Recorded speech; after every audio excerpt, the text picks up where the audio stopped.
Early on Thursday, July 2nd, an explosion led to a fire at an industrial shed in the Natanz nuclear complex.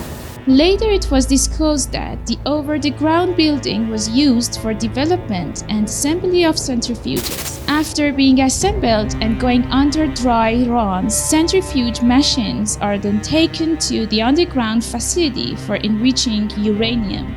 The Natanz enrichment site is part of Iran's facilities dedicated to peaceful nuclear activities, which are completely under round-the-clock supervision of the International Atomic Energy Agency. Since the incident was confirmed at noon on Thursday, some Western media have followed a couple of special frames for interpreting the event. The main trend of the anti-Tehran media hype is that Israel regime has been successful in targeting Iran's nuclear site. Accordingly, many questions have popped up, whether it was an act of sabotage or a simple accident. Was it because of an attack from outside, like a jet strike, a cruise or ballistic missile, a drone? Was Israel behind the attack? According to aerial and normal photos taken from the building, the roof of the shed has been blown away, which means an explosion has occurred inside the place rather than a bomb, shell or missile being thrown at it. It is also one of the reasons we rule out the claims about an airstrike with F-16 or F-35, because Iran's radar and air defense systems are capable of detecting and deterring such kinds of attacks, and are so thick around nuclear sites like the Natanz complex, it's like a joke to hit the place with an F-35 or missile. The Natanz site is located deep inside Iranian territories and is not vulnerable to such kinds of threats.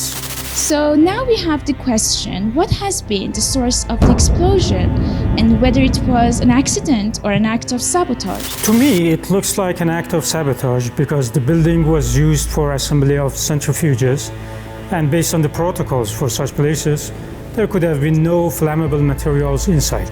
Another point is that 4 or 5 hours before the incident, Adi Cohen, an Israeli media analyst and advisor to Prime Minister Benjamin Netanyahu, had tweeted that Israel had bombed Natanz.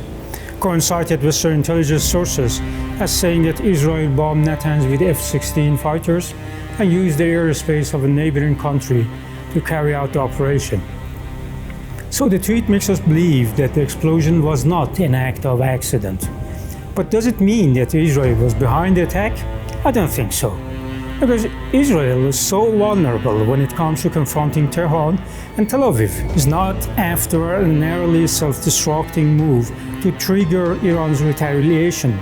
Tehran is quite competent to take revenge, and Tel Aviv is within the reach of Iran's military and intelligence agents. But together, all of these show that the media hype is just bolstering the anti-Tehran campaign. It is hoped to remedy the loss of confidence which permeated the anti-Tehran monarchs of the region and American forces after Iranian missiles shattered Ain al-Assad base into rubbles. Has enrichment stopped in the complex? No, because the shed was not used for enrichment.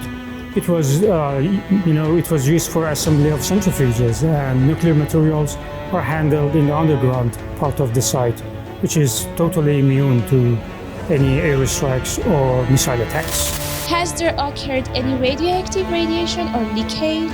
No, just some hours after the incident, Behruz Kamalvandi, the spokesperson for the Iranian Atomic Energy Organization, visited the place and was seen in front of the wrecked building, recounting that fortunately the incident has claimed no lives.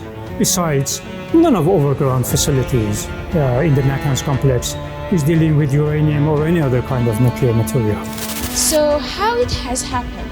The security around the complex is very tight. The explosion may have been because of an explosive taken to there from the past.